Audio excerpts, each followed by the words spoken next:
Bonjour à vous tous. Je m'attendais à une petite équipe de jeunes et je vois que voilà, c'est la foule de Lourdes avec nos frères et sœurs malades. Ça me réjouit toujours de les rencontrer.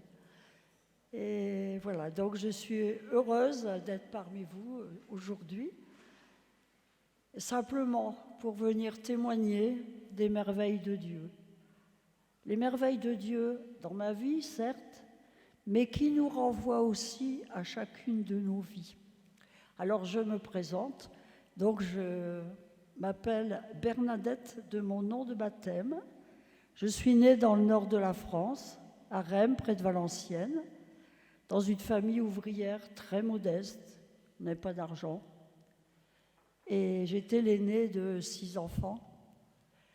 Mais la plus grande richesse que j'ai reçue, c'est celle d'avoir des parents chrétiens qui m'ont communiqué leur foi, qui m'ont aidé à grandir à travers la prière, le chapelet que j'ai appris à réciter sur les genoux de ma maman. Et puis j'ai grandi aussi en église. Vous savez, on ne vit pas sa foi tout seul, hein, avec les mouvements d'action catholique. Je suis partie de l'Action catholique de l'enfance, la CE. Et puis, plus grande, bien, j'ai rejoint la JOC, avec laquelle j'ai cheminé vers la vocation qui est la mienne, car je suis, à 19 ans, rentrée chez les sœurs franciscaines Oblates du Sacré-Cœur, un ordre hospitalier de spiritualité de François d'Assise. Et comme mes parents faisaient partie du tiers-ordre franciscain, eh bien, toute ma vie, j'ai baigné dans cette spiritualité du petit pauvre d'Assise. J'ai reçu cet appel à suivre Jésus. J'avais 11 ans, à ma profession de foi, pendant l'Eucharistie.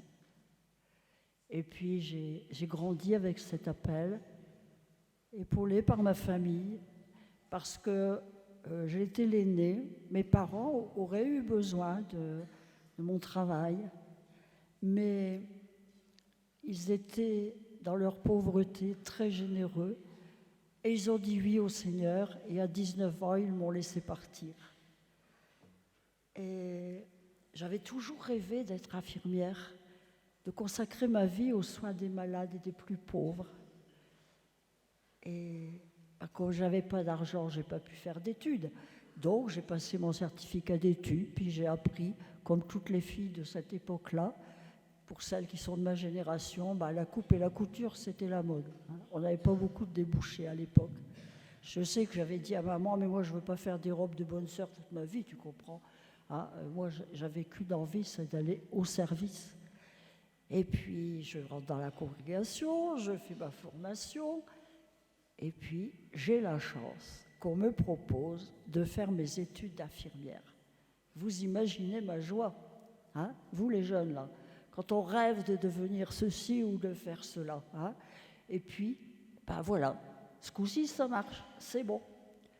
Oui, mais moi, j'avais mes vues, j'avais mon projet, mais ce n'était pas celui de Dieu. Alors j'ai eu mon diplôme, effectivement, en 65, et puis très vite. Alors j'ai travaillé en clinique, d'abord en orthopédie, puis en chirurgie. Et très vite, j'ai commencé à souffrir de ma colonne vertébrale. Et le Seigneur ne m'appelait pas à soigner les malades, mais à vivre avec eux, à être au milieu d'eux. Et à partager leurs souffrances, à partager leurs combats, à partager les larmes, à partager avec le milieu hospitalier. J'ai fait beaucoup d'hospitalisation, puisque j'ai été opérée 4 fois de la colonne vertébrale. J'ai fait beaucoup de centres de rééducation, de maisons de repos. J'ai souvent été loin de ma communauté. Mais à travers tout ça, même s'il y a des moments de découragement, quand je relis ma vie, c'est pour ça que j'ai écrit « Ma vie est un miracle », parce que le Seigneur m'a toujours tenue. De nous-mêmes, on ne peut pas tenir. Et je rends grâce au Seigneur pour cette étape que j'ai vécue avec les handicapés. Parce que vous savez, ce qui compte aux yeux de Dieu, c'est pas ce que l'on fait, c'est pas ce qui est sur la place publique, c'est pas toutes les activités. L'essentiel, la fécondité de notre vie, c'est d'aimer.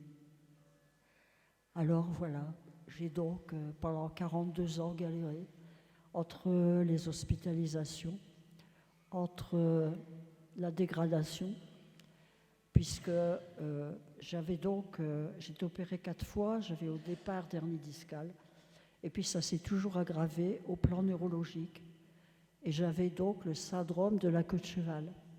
Alors c'est une atteinte des racines nerveuses lombaires et sacrées du bas de la colonne, là, et qui vous entraîne vers la paralysie, avec des douleurs neurologiques terribles. J'ai passé ma vie appareillée, avec corset, avec une attelle à la jambe et au pied, parce que j'avais un pied paralysé. Je vivais avec les autosondages, puisque j'avais une atteinte neurologique, je ne pouvais plus uriner toute seule. Avec la morphine pendant 14 ans, et avec la pose d'un neurostimulateur qui est implanté au niveau des racines nerveuses pour calmer les douleurs neurologiques. Essayez tout au moins. Alors, c'est vrai que je sais ce que c'est que la souffrance. Je sais ce que c'est quand on ne peut plus prier parce qu'on souffre trop. Alors n'ayez pas peur. Le jour où vous ne savez plus prier, offrez ce que vous êtes. Offrez vos larmes. Elles sont une prière qui atteigne le cœur de Dieu. Et le Seigneur, il pleure de nos souffrances, c'est sûr. Alors, voilà que j'ai donc poursuivi ma vie comme ça. Et j'ai quand même assumé des présences dans des petites fraternités, parce que dans la famille franciscaine, ce n'est pas des grosses communautés, c'est des petites fraternités de 4, 5, 6 sœurs, dans un quartier, dans les paroisses. Et j'ai donc été à l'infirmerie en 2000 à Nantes, où je ne pouvais vraiment plus rien faire et où je me suis dégradée très très vite.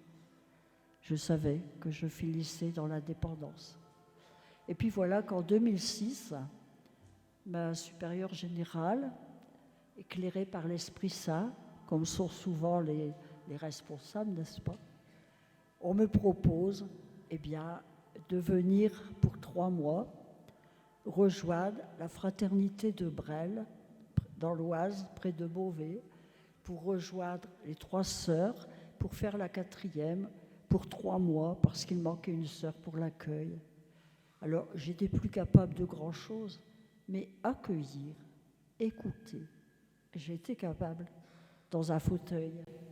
On peut être au service de ses frères dans l'accueil.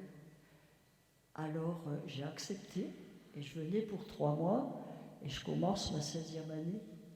Alors, vous voyez, le Seigneur a toujours écrit toujours pour moi, droit avec des lignes courbes. C'est sûr que je ne m'attendais pas à ça. Et je crois que le Seigneur m'attendait ici. Et en 2008, en février, je vais donc voir le médecin traitant. Alors, j'étais toujours suivie. J'étais suivie par les kinés, par le rhumatologue, par le chirurgien orthopédiste, par le centre de la douleur, où j'allais régulièrement. Et puis, arrivé à Bresles, pour prescrire la morphine, il fallait bien un médecin. Donc, j'ai pris le docteur Christophe Fumery.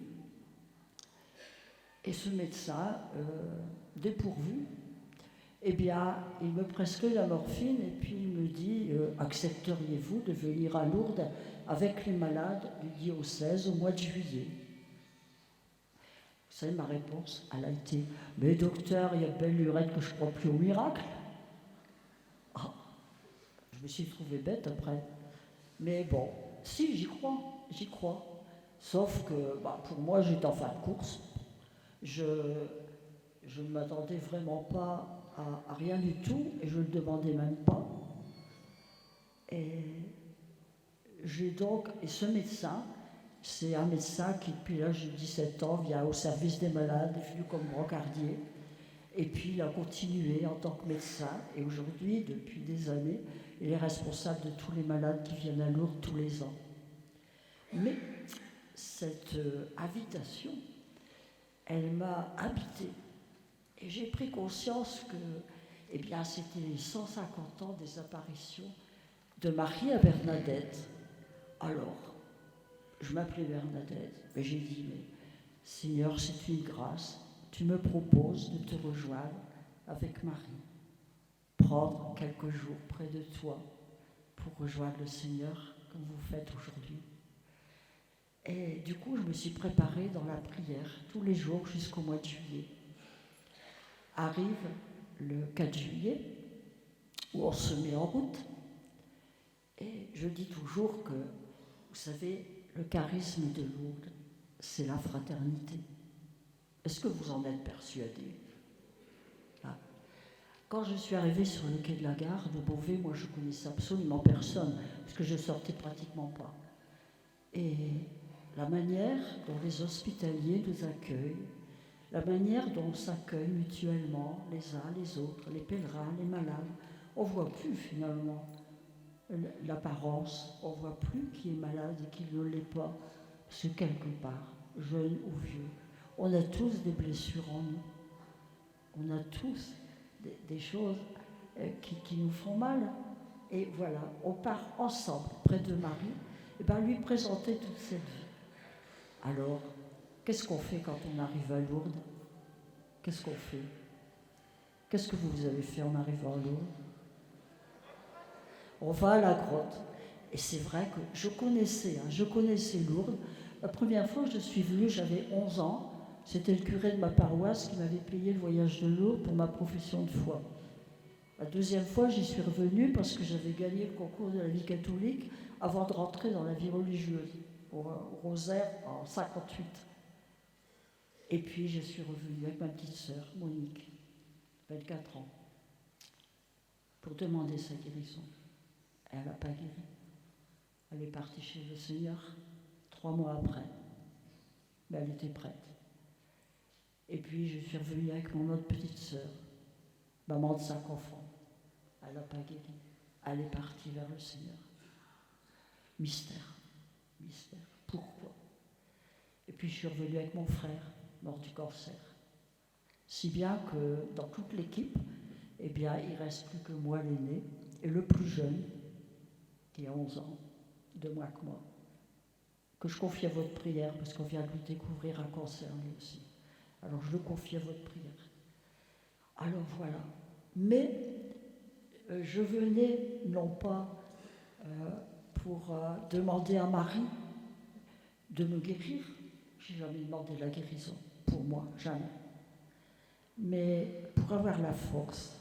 Et c'est vrai qu'en traversant la grotte, eh bien, j'ai vraiment ressenti cette présence de Marie et Bernadette. J'aime beaucoup ma patronne. Bernadette, c'est mon nom de baptême. Maman aimait beaucoup Lourdes. Et puis, dans la vie religieuse, à l'époque, quand je suis rentrée, on changeait de nom. J'avais pris Marie-Cécile. Et après Concile Vatican II, on nous a dit, si vous voulez reprendre votre nom de baptême, vous pouvez. Bien sûr, je me suis empressée de reprendre mon nom de baptême, parce que pour moi, c'est là que s'enracine toute vocation. Et donc, j'ai un lien particulier avec la petite Bernadette. Et dans cette grotte coule la source que Bernadette, dans un acte de foi, elle a gratté le sol, il est sorti de la boue, et puis elle a continué, elle s'est lavée, d'abord barbouillée, vous connaissez l'histoire, et puis cette eau, elle continue à jaillir aujourd'hui. Les premiers miracles de Lourdes ont eu lieu du temps de Bernadette, avec cette eau de la source. Et en même temps, cette source, elle me rappelait mon baptême. Oui. C'est dans cet esprit que je suis allée à la piscine. Et à la piscine, les hospitaliers, hospitalières, eh bien, prient avec nous et nous disent de demander une grâce. Alors moi, j'ai demandé la grâce de la conversion du cœur. On me dit, mais toi, bonne sœur, tu n'as pas besoin d'être convertie. Qu'est-ce que vous en pensez? Hein? Je pose souvent ça aux jeunes. Eh bien, si, qu'on soit prêtre, évêque, curé, sœur, laïque, jeune, vieux, tous les jours, on est invité à cette conversion, à nous tourner vers le Seigneur. Et est-ce que cette grâce de Lourdes, elle ne nous invite pas à nous tourner vers le Seigneur avec tout ce qu'on est, avec nos fragilités, avec nos demandes, avec nos actions de grâce? Et Dieu sait que quand on vient à Lourdes, combien de gens nous disent « Vous priez pour moi, vous priez pour tel enfant, vous priez pour telle famille. » Voilà, c'est là notre mission. Et j'ai chanté « Lave-moi, Seigneur mon Dieu, purifie-moi et prends pitié de moi. » Je suis ressortie de cette eau comme si je sortais d'un bain de purification. J'étais très bien. Et puis, j'ai demandé à recevoir le sacrement des malades avec mes frères et sœurs malades de l'accueil Notre-Dame. Et là, vous savez que ce n'est pas que pour les mourants. Hein.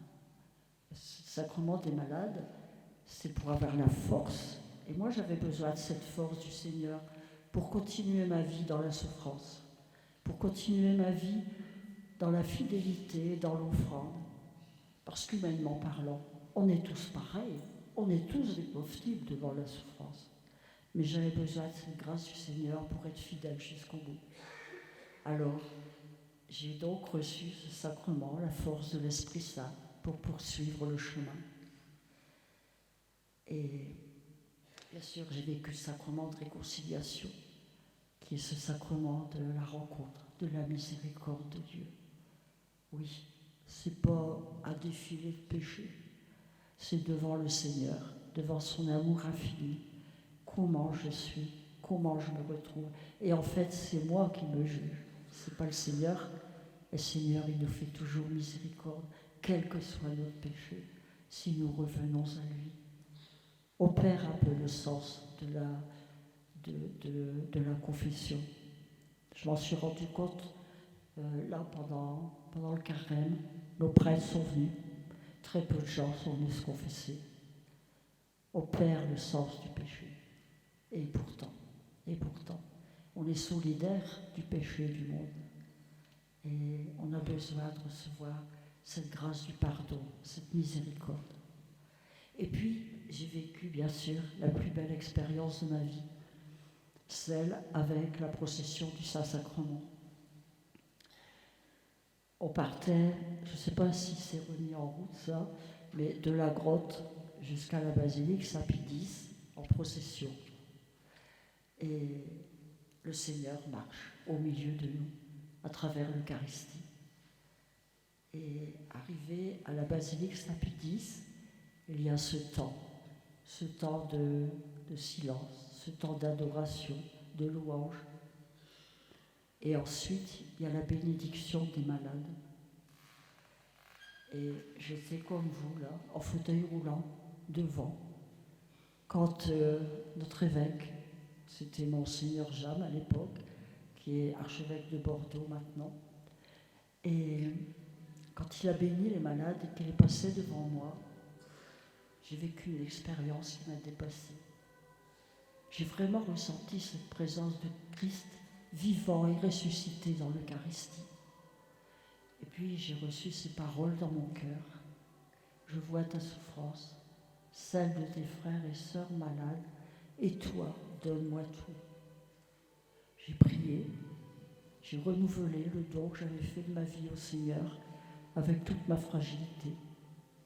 Mais j'ai surtout prié pour les frères et sœurs malades qui étaient à côté de moi, en demandant leur guérison, particulièrement celle des plus jeunes. Et j'étais habitée vraiment d'une paix et d'une joie qui ne m'a pas quittée au retour. J'avais fait l'expérience de cette présence de Jésus dans ma vie. Et chacun de nous peut le faire, cette expérience, d'une manière ou d'une autre. Puis je suis rentrée à la fraternité, le pèlerinage terminé, très fatiguée, très douloureuse, parce que pour certains d'entre vous, vous savez bien que rester assis dans un fauteuil roulant, on a très mal au dos quelquefois, on a du mal à rester assis, on préférerait être allongé. Et puis voilà, mais à Lourdes, on dépasse tout ça et on l'oublie. Mais en rentrant, j'avais très mal. Je suis restée 3 jours, allongée dans ma chambre, à me reposer, à me récupérer, mais habitée par cette présence de Lourdes. Et voilà que le 11 juillet, à 17h, la même heure qu'ici à Lourdes, la procession du Saint-Sacrement, il y avait l'adoration dans notre chapelle à Bresles. Et j'étais donc devant le Saint-Sacrement avec mes sœurs. Et à 17h45, j'étais en communion avec Lourdes. J'ai ressenti dans mon corps une chaleur qui m'a envahi. Et puis une détente. Je ne savais pas ce que ça voulait dire. Alors j'ai terminé la prière, je suis rentrée dans ma chambre, puis j'ai une voix intérieure qui m'a dit « Enlève tes appareils ». Et moi, je ne peux pas vous dire ce qui s'est passé à ce moment-là. À coup de l'Esprit Saint, j'ai pensé à l'Évangile où Jésus il dit au paralytique « Lève-toi, prends ton grabat et marche ». Alors, je n'ai pas raisonné, j'ai obéi à cette voix dans un acte de foi. J'ai relevé l'appareillage de mon pied, de ma jambe, et mon pied qui était complètement en équin, je ne pouvais pas le contrôler, je ne pouvais pas le redresser. Il était remis normal comme aujourd'hui. Alors j'ai enlevé le corset, j'ai gardé un corset pendant 40 ans, et je n'avais plus de douleur. Surprise, je suis allée à la rencontre de Sœur Marie-Albertine qui était à la fraternité devant la statue de Marie dans la salle de séjour. Puis je lui viens voir, je ne sais pas ce qui m'arrive. On a prié, j'ai pleuré, j'étais quand même ébranlée. Et du coup j'ai continué. J'ai arrêté brusquement la morphine que je prenais à plus de 300 mg par jour depuis longtemps. Il ne faut jamais arrêter un traitement comme celui-là brusquement. Et j'ai eu aucun syndrome de sevrage, aucun malaise. J'ai arrêté le neurostimulateur qui fonctionnait depuis 15 ans. J'en avais plus besoin. Je suis allée aux toilettes et j'avais plus besoin de sonde. Alors là, j'ai compris. Inutile de vous dire que je n'ai pas dormi cette nuit-là. Et le lendemain, j'avais la visite de ma belle-sœur. Et puis, elle me dit, elle me trouvait bizarre. Elle dit, t'as plus rien. J'ai dit, viens, on va aller marcher. Alors, vous vous rendez compte, j'ai marché 5 km dans la forêt. Or, quand j'ai enlevé le corset, quand j'ai enlevé la tête, je n'avais plus aucun muscle. Et j'ai eu aucune douleur. Alors, j'ai compris. J'ai compris que Marie avait intercédé pour moi et que le Seigneur m'avait guéri. Comment vous auriez réagi? Dites-moi donc. Comment vous auriez réagi? J'entends pas. Alors on me dit, vous avez dû chanter Alléluia, vous avez dû dire merci. Alors je réponds, non, j'ai râlé. Je vais vous dire, je ne comprenais pas le bon Dieu. Je dis, mais enfin, j'ai dit, Seigneur, moi je t'ai rien demandé. Ça fait 42 ans que je suis comme ça. À mon âge, écoute, franchement, on parle comme ça au bon Dieu, hein. Peut-être pas vous, mais moi. Puis j'ai dit, t'as bien vu qu'à côté de moi, il y en avait des plus jeunes, qui avaient sûrement bien plus besoin de guérison que moi. Moi, je pouvais finir comme ça. Puis j'ai pris conscience que, de quel droit je demandais des comptes à Dieu? N'est-ce pas lui qui nous donne la vie? N'est-ce pas de lui qu'on reçoit la vie? Alors, eh bien, j'ai accueilli, et j'accueille toujours aujourd'hui, eh bien, cette guérison dans l'action de grâce que j'ai reçue gratuitement. Je ne l'ai pas mérité plus que vous, du tout. Mais j'ai compris que c'est un signe qui nous était donné, qui était donné à l'Église. Et que ce n'était pas pour moi, que c'était pour une mission. Alors a commencé le parcours du combattant. D'abord, je suis allée voir le 15 juillet mon médecin traitant. Je me suis ramenée à 7 h du matin. J'ai beaucoup pleuré, beaucoup, en pleurant, puis en lui disant, ben voilà, je ne sais pas ce qui m'arrive. Et je me suis prosternée, et lui élevait les bras au ciel. Tellement il était heureux, parce que lui, il avait déjà vu, depuis 40 ans, beaucoup de malades guéris, reconnus ou pas. Je suis la 70e, mais dites-vous bien qu'il y en a bien plus que ça, bien plus que ça. Alors tout de suite, il me dit, on va déposer le dossier au bureau des constatations médicales de Lourdes. Alors j'ai dit, attention, pas si vite. Alors j'avais téléphoné à ma supérieure générale pour lui raconter ce qui m'était arrivé. Alors, vous savez, les supérieurs sont parfois très très prudents. Alors la supérieure générale me dit surtout, tais-toi. Je lui dis, t'es bien gentil, mais tout le monde le voit. Je ne pouvais pas marcher, j'étais plus appareillée. Alors c'est vrai que j'étais pas très connue dans le village puisque je ne sortais pas, je ne connaissais pas grand monde. Mais n'empêche que ça m'était difficile. Puis après, elle m'a dit, mais va rencontrer l'évêque. Donc je suis allée rencontrer le père évêque. Puis lui aussi, il m'a demandé une grande discrétion en m'invitant à déposer mon dossier au bureau des constatations médicales. Alors, dans cette obéissance à l'Église, je ne suis pas forte, moi, sur l'obéissance, vous savez. C'est toujours très difficile d'obéir. Hein. Alors, là, je crois que ça a été l'obéissance parfaite. J'ai donc fait mon dossier médical. Alors, vous savez, je comprends qu'il n'y en a pas beaucoup qui vont au bout. Hein. Il a fallu que je fournisse toute ma vie à passer, que je donne tous les comptes rendus des hospitalisations que j'avais vécues, des examens que j'avais eus, enfin tout et tout et tout. Puis après, il a fallu que j'accepte de vivre le temps des expertises. J'ai commencé par passer par la psychiatrie. Alors j'ai dû vous dire que là, je n'étais pas ravie, mais voilà, ça faisait partie du parcours. Alors, j'ai vu les psychiatres. Alors on me dit, vous n'avez jamais eu d'hallucination? Je dis non, docteur, je ne sais pas ce que c'est. Avez-vous eu des lévitations?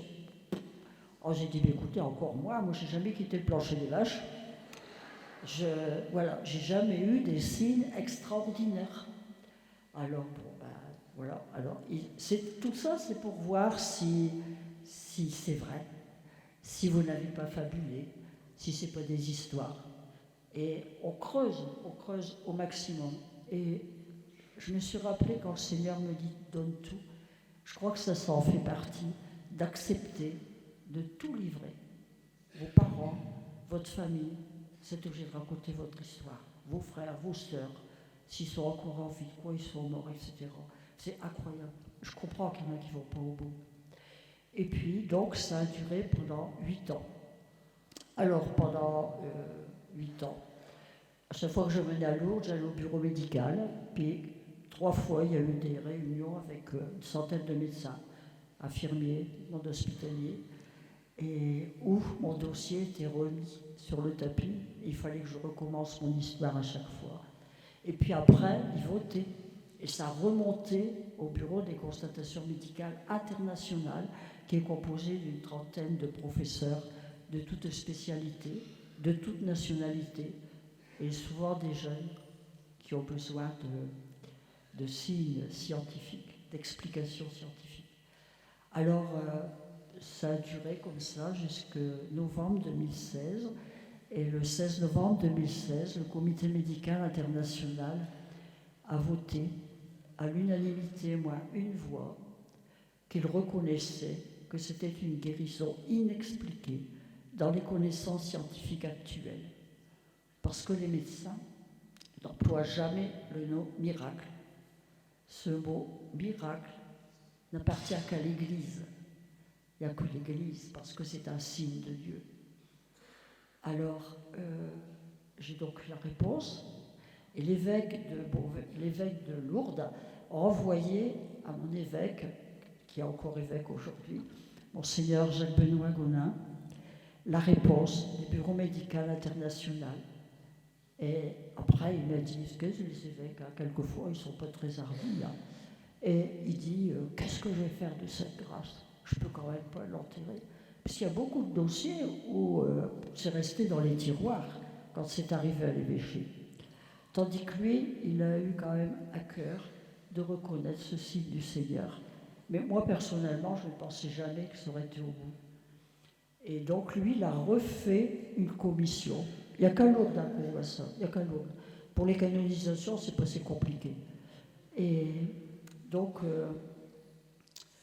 il a refait une commission avec des médecins, avec théologiens, et puis voir ce que j'avais fait de cette grâce que j'avais reçue depuis 10 ans. Et c'est comme ça que le 11 février 2018, eh bien, l'Église a reconnu ceci comme un miracle. L'évêque a reconnu au nom de l'Église universelle, parce que ça ne passe pas par le pape, que voilà, il y avait le 70e miracle de Lourdes. Mais je voudrais vous dire quand même qu'il y a beaucoup plus de miracles que de ça à Lourdes. Et qu'en fait, les plus grands miracles, ce n'est pas ceux qui se voient, ce n'est pas ceux qui sont à la télé, ce n'est pas moi. C'est tout ce qui se passe dans le cœur des hommes et des femmes qui viennent à Lourdes, qui vivent cette réconciliation avec le Seigneur, qui vivent ces conversions intérieures, toute cette vie chrétienne, cette vie fraternelle qui est vécue.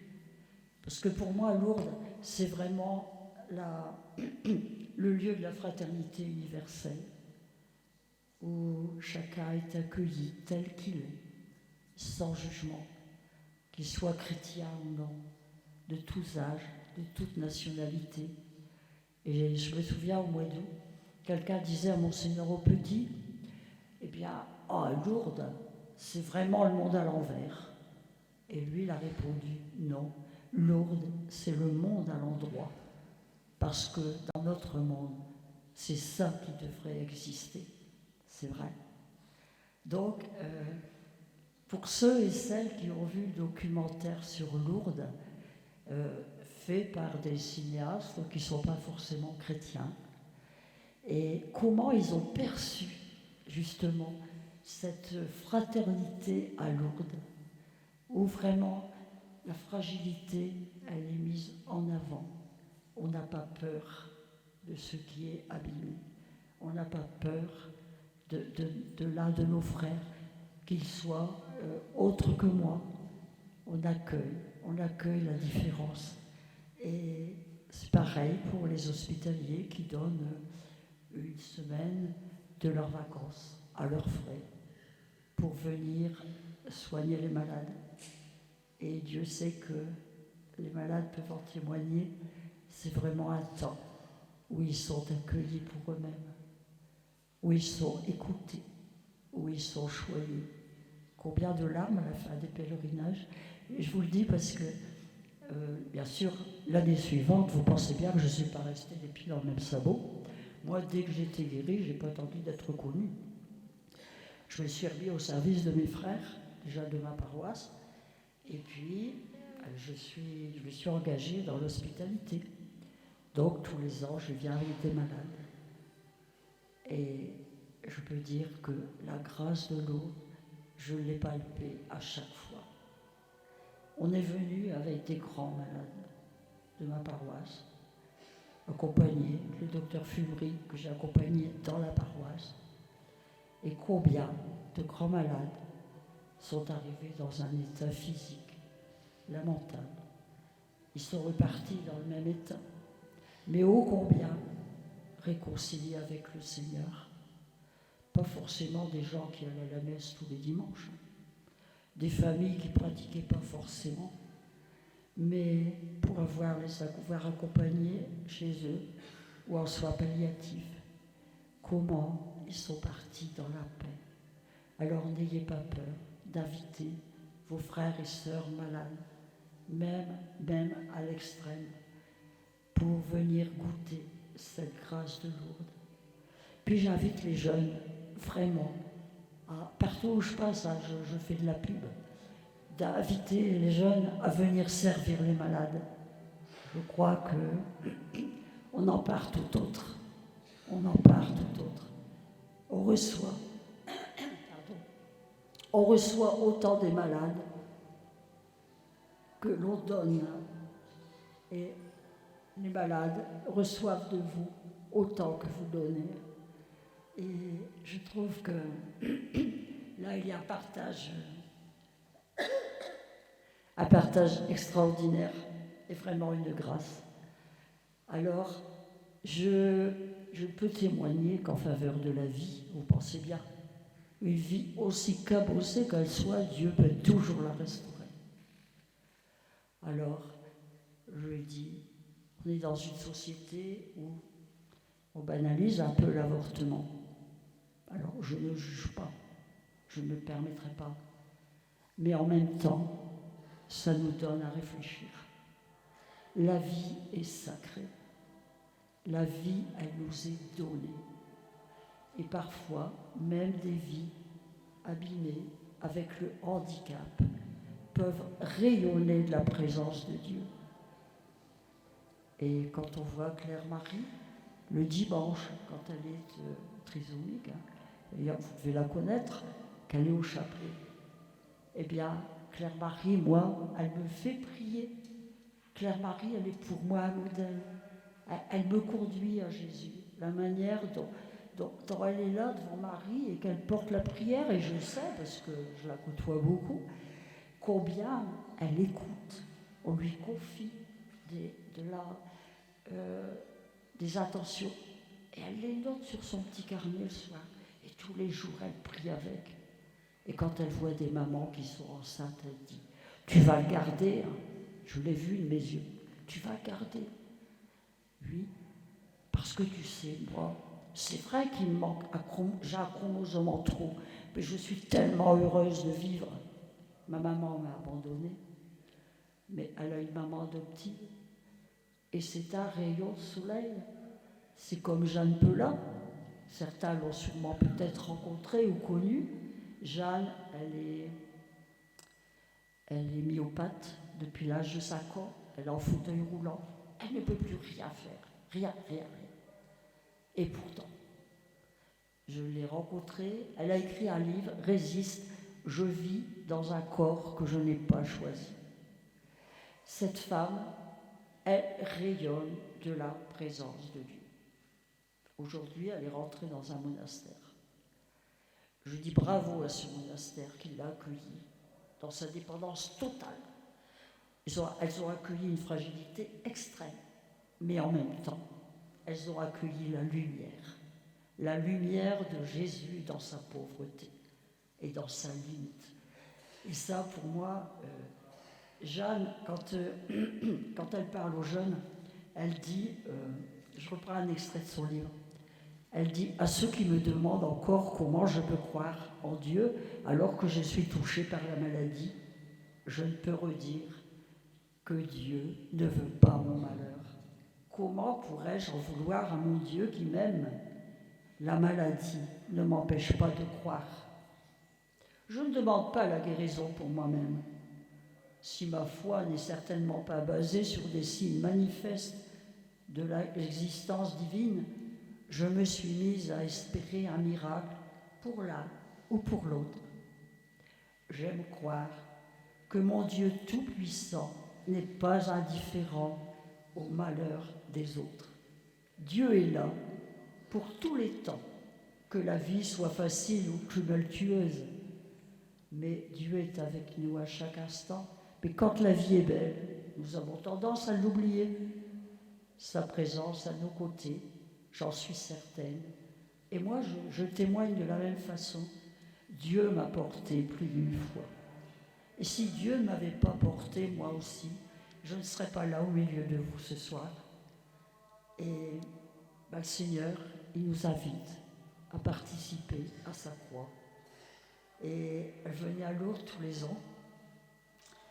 Et vraiment, elle le vivait comme un temps privilégié avec Marie. Et c'est vrai que c'est pareil, vous savez, on est prêt à voter l'euthanasie. Hein. Alors nous, chrétiens, comment on réagit pour ça? Est-ce qu'on ose dire une parole? Je vous assure que moi, je ne me gêne pas. Hein. On m'inviterait à l'Assemblée nationale, je serais comme avec vous. Hein. Je le rentre dedans. Je ne suis pas pour la souffrance. Je suis pour calmer la souffrance, parce que la souffrance est un mal. Mais en même temps, aujourd'hui, on a des moyens de la calmer et de permettre aux gens de partir tout doucement dans les soins palliatifs, entourés des leurs, dans un amour gratuit, total. Parce que je me rends compte que l'euthanasie, ça commence à rentrer dans les esprits. Et j'ai eu le malheur de rencontrer sur mon chemin 2 familles, et entre autres une dame qui a conduit sa fille pour l'euthanasie en Belgique.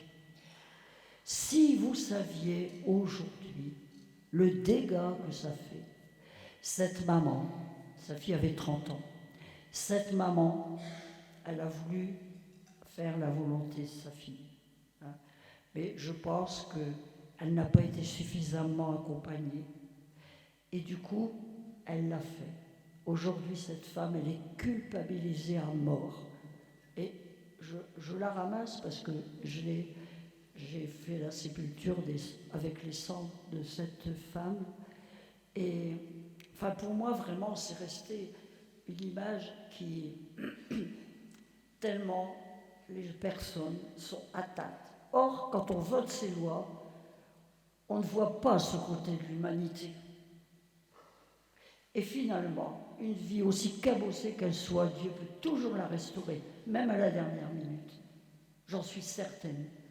Et puis je vais terminer, parce que je crois que j'étais assez longue. Notre évêque, Monseigneur Jacques-Benoît Gonin, à Lourdes, eh bien, on s'est retrouvés, c'était la première fois dans l'histoire de Lourdes, qu'en 2018, en juillet 2018, on s'est retrouvés ici, là, à Sainte-Bernadette, à témoigner où il y avait le médecin du bureau médical, docteur de Francis, il y avait l'évêque qui avait reconnu le miracle, il y avait le médecin traitant et il y avait moi-même. Et on était devant les malades. Et voilà ce avec quoi. Et c'était le thème des noces de Cana. Et les noces de Cana, figurez-vous que quand l'évêque a prié pour savoir s'il allait vraiment faire la démarche de la reconnaissance, eh bien, il avait ouvert son évangile, il avait besoin d'un signe de Marie. Et puis, il est tombé sur le passage des noces de Cana. Il avait besoin d'avoir un signe de Marie. Et c'était justement le thème de cette année-là, comme quoi Marie, elle est toujours à nos côtés pour présenter nos demandes au Seigneur. Alors, il nous disait, ce signe que Dieu nous donne, par l'intermédiaire de la Vierge Marie, c'est un signe d'espérance. La croix conduit à la résurrection. Lorsque les hommes ne savent plus voir la dignité de l'existence humaine, parce que cette existence est diminuée, handicapée, n'a plus figure humaine, Dieu aime encore cette vie. Lui a encore du respect pour cette vie. Lui veut encore sauver cette vie. Et quand nous sommes tentés, face à une vie bien diminuée, bien défigurée, de la supprimer, eh bien Dieu la restaure. Tout le monde n'est pas guéri, mais ce signe qui vous est donné aujourd'hui à tous et à chacun, à travers moi, chers frères et sœurs malades, tel que vous êtes aujourd'hui, vous pouvez vous aussi recevoir ce signe de ma guérison comme un signe qui vous est adressé. Ça veut dire que votre vie a encore du prix aux yeux de Dieu. Et le Seigneur, vous êtes atteint par la maladie, le handicap, l'âge, mais le Seigneur peut vous inviter à faire dans la situation où vous êtes, que votre vie ne soit pas stérile, parce que tant que vous êtes parmi nous, votre vie est appelée à être féconde et vous aider nos vies à être fécondes par votre présence, par votre être et par tout ce que vous êtes. confiez vos vies à Marie et en unissant ce que vous êtes à Jésus et avec Marie, ce que vous êtes est transformé en corps du Christ. Puis le pape François à Fatima, je conclus par là, il a dit aux malades, votre présence ici au milieu de nous est plus éloquente que les paroles, l'offrande quotidienne de vos souffrances, unie à celle de Jésus sur la croix, et pour l'Église un trésor. C'est au cœur de ce que vous n'avez pas choisi que vous participez à sa mission. Alors c'est vrai, j'ai bonne mine de dire ça, moi qui étais guéri. Mais combien d'entre nous ne reviennent pas guéris physiquement, mais spirituellement, comme je vous disais tout à l'heure, car je crois que la grâce de Lourdes, c'est là le plus grand miracle. Pour tout cela, je rends grâce à Dieu. Oui, tout ce qui m'a été donné, la vie, le début, la naissance, la maladie, la foi, la vie religieuse, les épreuves multiples, la guérison, la renaissance, sont des cadeaux de Dieu. Et aujourd'hui, je ne cesse de chanter avec la Vierge Marie le Magnificat. Alors on pourrait peut-être le rechanter. Et puis vous savez, ça vous renvoie à chacun d'entre vous, pendant que vous êtes à l'eau. Regardez toutes les merveilles de Dieu dans votre cœur, dans votre vie. Puis vous les jeunes, quand vous aurez des épreuves, vous trouverez devant la maladie, vous trouvez devant la mort dans vos familles. Eh bien, dites-vous que la vie est sacrée et que notre vie n'est jamais perdue pour Dieu. Isaïe disait, on est aimé de Dieu, on est aimé de Dieu, d'un amour infini qui ne nous lâche pas, quelles que soient nos situations. Mais ne restez jamais, jamais tout seul.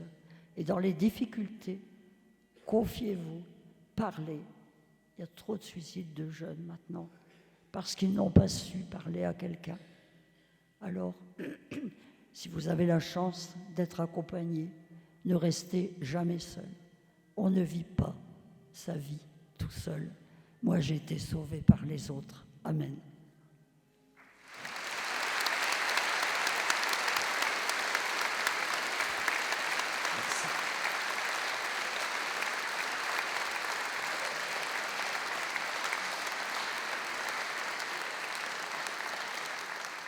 Merci, sœur Bernadette. C'est passionnant d'écouter votre témoignage. Peut-être jusqu'à demain matin, on veut toujours écouter, mais notre temps est limité. Si vous voulez répondre à quelques questions, si quelqu'un est intéressé, elle a écrit un livre, « Ma vie est un miracle ». Vous pouvez trouver en librairie ici. Ma vie est un miracle. Donc, c'est le temps de quelques questions, si vous permettez. Mais que diriez-vous aux prêtres? Allez dire aux prêtres, que direz-vous aux prêtres? Qu'est-ce que je dirais aux prêtres? Oh là là! Eh bien, c'est Bernadette qui a dit ça. C'est Marie qui a dit à Bernadette d'aller dire aux prêtres de bâtir ici une chapelle. Alors moi, je ne vous dirai pas ça, bien sûr. Mais vous, les prêtres, vous êtes comme moi. Vous êtes fragiles, et moi aussi. Mais en même temps, vous avez une vocation extraordinaire. Vous êtes là pour nous donner le Seigneur. Alors, je voudrais vous dire, soyez attentifs à l'évangélisation, à aller donner la priorité à la visite des gens. Parce que parfois, je vois des prêtres qui sont très centrés sur la liturgie, mais pas suffisamment sur l'évangélisation. Et pour avoir vécu, je fais partie de l'équipe missionnaire diocésaine, l'équipe qui est envoyée en mission, parce qu'on a un groupe de jeunes qui s'est mis en route, qui se cooptent à travers la France par les réseaux sociaux et qui viennent un week-end dans nos paroisses du rural pour évangéliser. Et on fait du porte-à-porte, 2 par 2, on est envoyés. Tout cela enraciné dans la prière.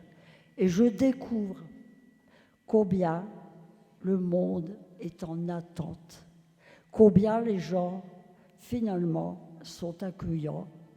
Et je crois qu'ils attendent une rencontre. Les gens ne viendront pas forcément à l'église, le chemin n'est pas fait, mais comment on favorise ces petites communautés de partage de la parole pour nous amener progressivement à l'Eucharistie. Mais c'est vrai que vous avez quand même une grâce particulière et le manque de prêtres se fait sentir partout. Alors vous les jeunes, si vous entendez cet appel à suivre le Seigneur, on a besoin des prêtres pour nous donner l'Eucharistie.